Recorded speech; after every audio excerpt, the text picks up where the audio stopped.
What is up, ladies and gents? Noli here. Welcome to another Payday video. Today we're going to be taking a look at the Mastermind section of the brand new skill tree added in update 100. This update was massive, and the skill tree changes are probably the most important thing.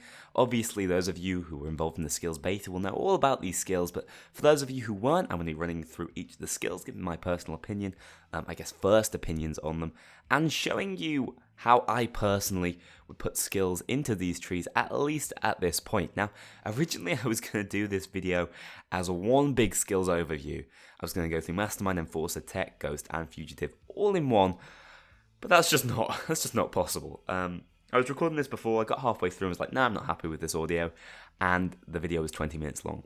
Hopefully it won't be that long this time, but this could have been like a 3-hour video if I'd done them all at once, so I hope you don't mind me doing them separately. Right now we're going to take a look at Mastermind. There's so many more skills added, so many great changes to existing skills that it's going to take me a little while to go through, but bear with me. I'm going to start things off by showing you the brand new skill system. It no longer seems to cost, unless I'm losing my mind here. And also the way that the skills add up and work, it's a little easier to get to the top tier skills, but there's a still min-maxing way to do it, which I'll show you right now. So as you can tell, if you right click the bottom skill tree here, or bottom left I should say, medic, we get 1 point in combat medic. You can see I move up to the tier 2 skill. So here's tier 1, tier 2, tier 3, tier 4. If I were to then ace this out, as you still can with all these skills, you can tell I'm actually already up to the tier 3. Now, if I want the most important skill, which is always the tier 4 skill, well, pretty much always, definitely in this case because it's Inspire, always has been one of the most powerful skills in the game, has been nerfed, interestingly enough. The most efficient way to do that is actually just to basic out the first tier, and then pick one of these two, the one that's most interesting or applicable to the build you're going for, and ace that out. And again, pick one of these two, one of the tier 3 skills, and ace that out. It's going to give you exactly 16 points, I believe, allowing you to fully ace out Inspire. As you can tell, that's not causing any damage to my money, and it's just using the skill points you can see down here. But as you also saw when I right-clicked, I was able to change my mind on these skills and set back. So between heists, it's going to be very easy to rearrange your builds, completely cost-free. And I'm a massive fan of it. I really love the way they balance this new skill point system. So tier 1, to fully ace out, it's going to cost 4 points. Tier 2, 6 points. Tier 3, 9 points. And then tier 4 is going to be 12 points, as it basically always has been. So with Medic is, by the way, a very powerful setup alongside Mastermind. I'm going to show you the way I'm going to go, but I'm also going to take a look at every single skill and see what's changed. Essentially what's happened with Medic is the first aid meds and the doctor's bags have been put into the same skill tree. I'm pretty much certain that every single piece of equipment is already in your inventory from the get-go, so you don't need to, pick up any skills to use those equipment pieces in the first place, except for saws, I think. I think things like saws and sentry guns still require skills to go into. But for right now, let's have a look at, maybe sentry guns don't, I don't know. Let's have a look at, not Enforce, how do we get over here? Let's have a look at Mastermind. So the combat medic skill is similar to as it always has been, with a couple of changes. One change I believe that makes it a lot more viable than it used to be. So you gain 30% damage reduction for 5 seconds, both after and during reviving another player, and reviving a crew member gives them 30% more health. Acing this out has always been a dodgy decision. Some builds don't want more health, and the general idea is you want to give them 30% more health so they survive immediately after being revived, but there are other skills that kind of do it better later on in this skill tree. And furthermore, it's so easy to get healing, especially if you're dedicated to the medic skill tree, that you definitely don't need that 30% more health. However, the damage reduction while interacting and after interacting is pretty tasty. I've always been a fan of that, and this skill accentuates that, and it's been buffed somewhat. So I personally will basic combat medic out if I'm going into this skill tree. Next up, let's take a look at Quick Fix. Quick Fix is the deploy time for first aid kits and doctor's bags. As I said, they've been basically synthesized together into the same skill tree. But acing this out is actually really interesting. Crew members that use your first aid kits or doctor's bags take 15% less damage for 120 seconds. Now don't forget, you can place an awful lot of first aid kits if we pick up the upper skill further up in this skill tree. So that's an awful lot of time you and your crew members can be taking reduced damage. 2 minutes as well, 15% reduced damage. I like this skill. A lot of these numbers are invisible. You don't notice them that well, but they are helping you throughout the mission. You know, the number of times you might have survived a bulldozer because you're taking 15% less damage from them is unbelievable. Painkillers is another interesting skill. You know, it's not been changed massively from how it used to be. Crew members will now, you revive now, take 30% less damage for 5 seconds. An additional 50% on top of that if you choose to ace it out, but it's only 5 seconds. That's always been my problem with painkillers. It doesn't last for long enough. It's quite a big damage reduction, but it's just for too brief a period of time, and it basically does what Combat Medic wants a bit better, but I personally will not touch it, and I would like to min-max to get that Inspire with as fewer skills as possible used, skill points I should say, so I personally will ace out Quick Fix and get us onto those tier 3 skills, which are basically as well balanced I think as we're ever going to see. Combat Doctor is as it always was. You can now deploy 2 Doctor's Bags instead of 1, and it has 2 more charges if you choose to ace it out. Doctor's Bags are as ever very powerful. They're going to reset the number of times you've gone down, but First Aid Kits have been buffed to have a similar sort of effect once every 20 seconds. So I personally am not going to touch Combat Doctor here, though I still think it's going to be a very powerful, viable skill. I'm going to go into uppers because I think this is new and interesting. First of all, if you ace out uppers, you're going to get 10 additional first aid kits in your inventory, which is going to be massive to synergize with Quick Fix. But I think the most important thing we're seeing here is that when a player is downed within a 5-meter radius of your first aid kit, they will basically be insta-revived. And I don't think it's going to count as them going down. Essentially, though I've not tested this just yet, if a player goes down in that radius, it's going to heal them. I believe that's what it's going to do, and that way it has a similar sort of function at least once every 20 seconds to the way Combat Doctor works. What I love about this skill tree, or this skill in particular, uppers, is that it's going to allow for a much more intelligent placement and usage of first aid kits. Instead of you just placing them in one little corner, yeah, that's where you go if you want to go back up to full health. You're going to want to spread them around, place them near objectives. It's going to be much more intelligent usage of first aid kits that's going to be well rewarded. Furthermore, it's not going to be a simple use of, you know, I've dropped 50% of my health, may as well just pick up a first aid kit. Instead, it's going to be more of a choice to weigh up, you know, do I need to go back up to 100% or should I just hang around near this in case I get downed and get full use of the effect? So I personally will ace out uppers, bringing me all the way up to Inspire, which, without me even having to go through the skill, you want this aced out. Inspire is still good old Inspire. Basicing it out is going to give you a faster basic revive, and then an additional movement speed when you shout at them. Always love that additional effect. It's always made no sense to me why Inspire, already a very strong skill, has such a nice little additional effect on it. But if you ace this out, as you should, there's a 100% chance that you can revive a crew member at distance by shouting at them. 100%. That's up from the 80 or 70 that it used to be. However, this can only occur every 20 seconds, so this skill has been nerfed. It used to be that you just could spam it. Your teammates kept going down. As long as you had Doctor's Bags, you'd spam it, bring them up, and they'd reset the number of times they'd gone down with a Doctor's Bag. This is no longer an option. So this is why I think Doctor's Bags may not be as strong as they used to be, you know, next to first aid kits. But Inspire's still going to be good. And I think these two skills go nicely with each other. I apologize if I trip on any words. I've been talking for about half an hour straight now. This is like my third time trying to record. But anyway, this, as I said, synergy, you know, you get one guy up with a first aid kit and you get the other guy up with Inspire, and then the cooldowns of both of these are resetting, and so every 20 seconds you essentially have 2 abilities to get your teammates back up again. I really like the medic skill tree. I think it's been nicely well balanced, and Inspire is still incredibly strong, but it's not what it used to be. It's not as cheesable, I suppose, as it used to be. Next up we have the controller skill tree. Controller is obviously where Dominator used to be. I believe everyone can now dominate enemies in order to bring them back to revive them. In order to bring back crew members that have gone down, you know, to make the trade if there are no hostages on the map. Force Friendship is an interesting skill. It, when aced out, brings back a recently added stat, Absorption. The way, as far as I'm aware, Absorption works is that every single instance of damage you receive is reduced by the amount of absorption you've got. Now, if you've got 8 hostages, you're going to have 4 damage absorption. So every instance it's reduced 4 damage. Not too bad, but having 8 hostages is not the world's easiest thing to do. You know, you need a team that's willing to maintain and keep a good eye on the hostages. Now, if you run this alongside Stockholm Syndrome, I can definitely see it being worthwhile because your hostages will not run away when they are rescued by law enforcers for some reason. We'll get onto that later on.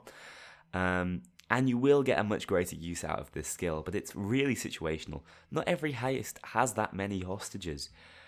So as a result, I would say stray away from this, and if you go into this skill tree, just basic it out. There are some good skills up here. In fact, both of them are. The Confidant skill, basiced out, is not particularly useful, but when you ace it out, it's going to allow you to convert 2 enemies at the same time. So it's basically going to be necessary if you go into Joker, which is a bit of a pain. It means you can't go ultra efficiently into Hostagetaker. I'm going to ace this one out. Let's take a look at Joker. It basically does what it always used to. You can now convert non-special enemies to fight on your side. And with Confidant, you can convert 2 of them.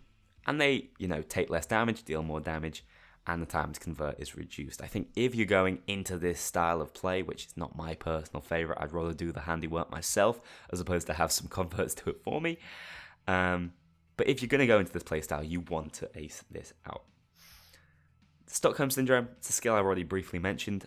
Civilians are intimidated by the noise you make and remain intimidated by 50% longer. This skill is useless because the next skill just means they don't flee when they're rescued by law enforcers. If you ask me, it's really not worthwhile. However, Stockholm Syndrome aced out, the additional 6 points, has an interesting effect. When you go into custody, your hostages will trade themselves for your safe return, which is absolutely hilarious. And it can also occur during assaults, but only one time during a heist. So this isn't that clearly worded. I'm not sure whether it's saying it can only occur once during an assault in a heist, or whether it can only occur once full stop in a heist. Either way, you shouldn't be going to custody all that often. I feel like this is a very situational skill that if you've got on, you might find happens once every 5 heists, and it's like, yay, I got revived by my silly hostage. So I personally am not going to invest any points in it, though it could be fun to mess around with. Like I said, if you're going for that Joker style play setup, you're going to want partners in crime, additional movement speed, and your converted enemy takes less damage by 45%. It's worth mentioning, here's a nice little clarification by Overkill, thanks a lot. 45% less damage does not stack with the 55 from Joker, so they don't just take 100% less damage, it is multiplied.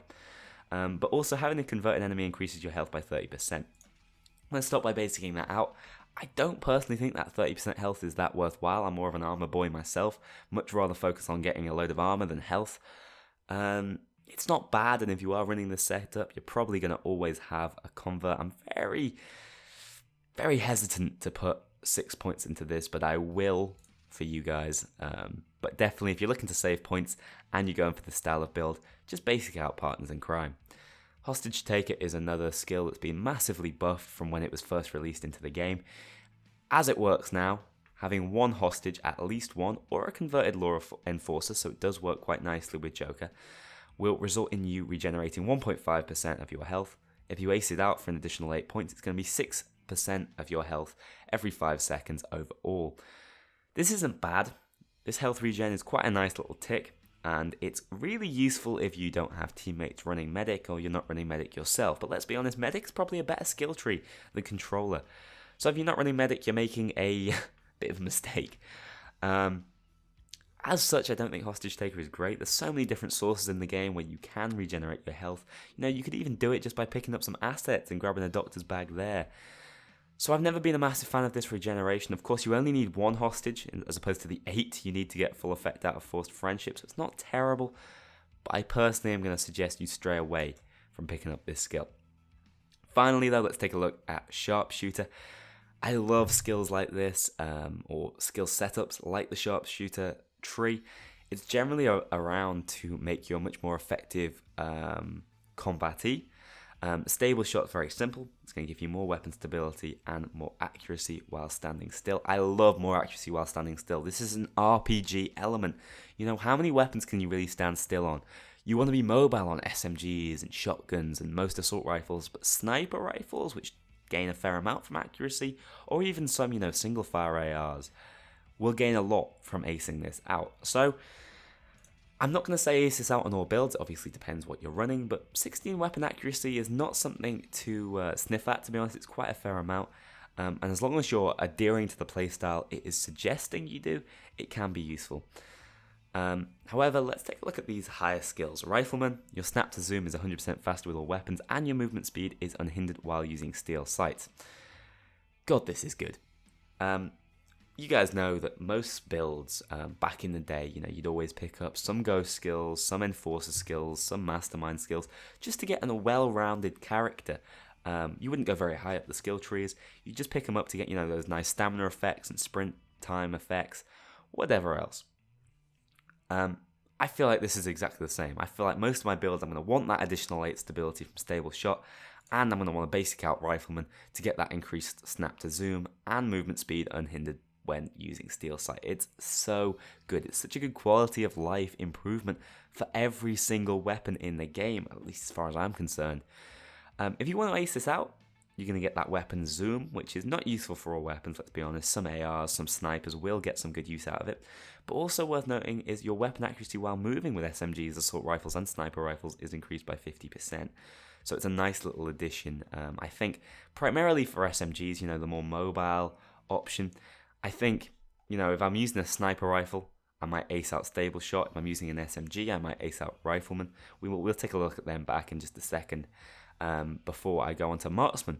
So you gain 8 weapon accuracy with all SMGs, assault rifles and sniper rifles fired in single shot fire mode. This is confusing.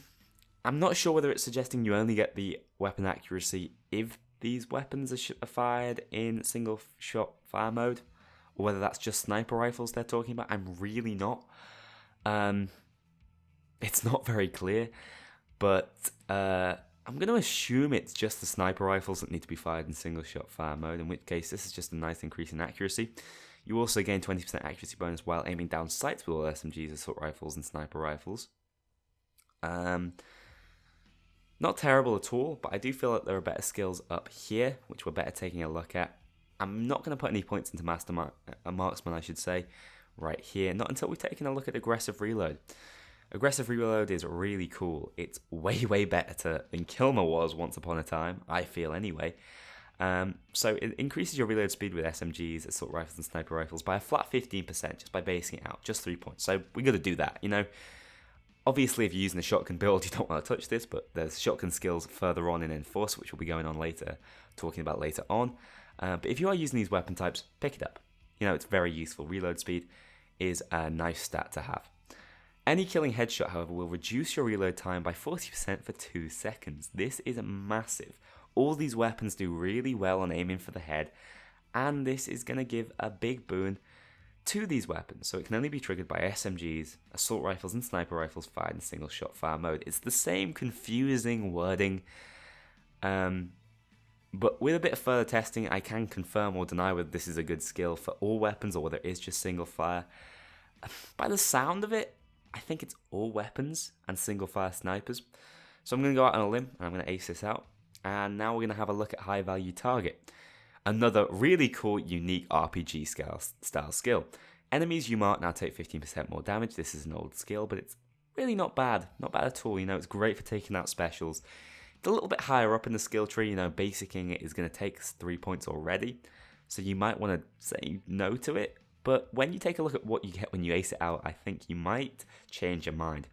So enemies you mark take an additional 50% damage when further away than 10 meters. This is awesome.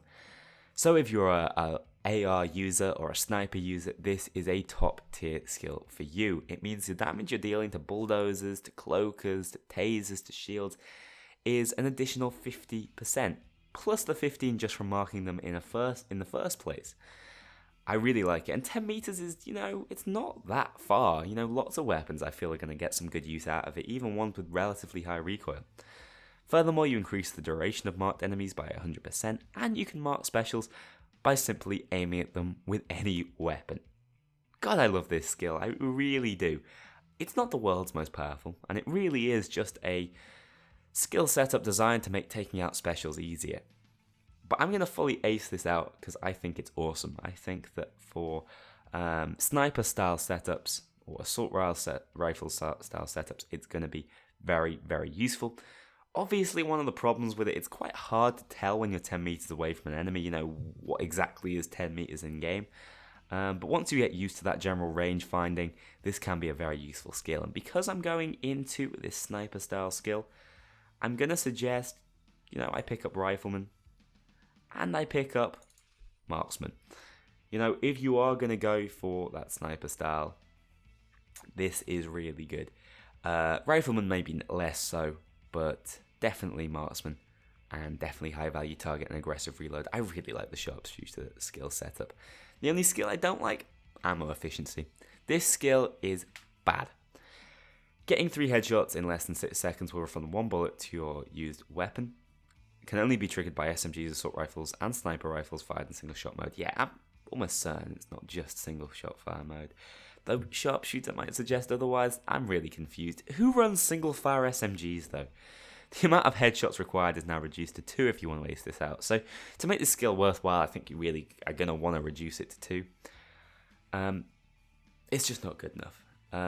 Even if it was infinitely 3 headshots are going to give you 1 more bullet back every single time. So what it would essentially mean is that if your assault rifle is 1-shot headshotting and you ace this out, it halves the number of bullets required to kill someone. You shoot someone with 1 bullet, and you shoot another person in the head with 1 bullet, then you get 1 of those 2 bullets refunded to you. But how many weapons really need that? Like, how many weapons struggle with ammo that badly? I'm going to tell you, in the Enforcer skill tree, there's a big ammo skill tree, which is way better than this ammo efficiency skill, that's going to allow you to keep your weapons constantly stocked up. Really don't like this skill. It's not good enough. I'm sure some weapons might benefit from it slightly. I personally think that shotguns might benefit from it more than sniper rifles and assault rifles and SMGs. But they're not included in this skill for some reason. Maybe sniper rifles. Sniper rifles are probably going to be the thing that benefits the most from it. They're the ones that have the most limited ammo capacity, and you can be as accurate as possible with hitting those headshots. But even so, I personally don't think it's that worthwhile, and I'd rather take a look at something in the Enforcer skill tree. So there we go. Those are the skills that I would say are top tier, or at least synergize nicely with one another. Combat Doctor, of course, as well, if I want to highlight another very strong skill. But you don't really want to run Uppers and Combat Doctor at the same time, because you can't have first aid kits and doctor's bags on you at the same time. So sadly, Mastermind's top tier skills are not the best. Hostagetaker and ammo efficiency are relatively weak if you ask me, but Inspire definitely makes up for them, and some of these tier 3 skills are fantastic. I'm a massive fan of high value target, aggressive reload, and uppers, which has been changed somewhat in this update. So Mastermind, definitely not a bad tree overall. Medic is, I would say, the most powerful standard one, which you might want to synergize with your other builds. Those are the skills for you guys to look at. I hope you've enjoyed this video, and I hope you'll stay tuned for my Enforcer, Technician, Ghost, and Fugitive videos, going through them in a very similar manner. Of course, it won't take as long because I won't have to go through the way the skill system works again, but these videos are going to take ages. I love rambling about skill changes, and basically Overkill's given me a gold mine of skill changes to mess around with. So, guys, I hope you have enjoyed. Take care. I'll see you on the next one.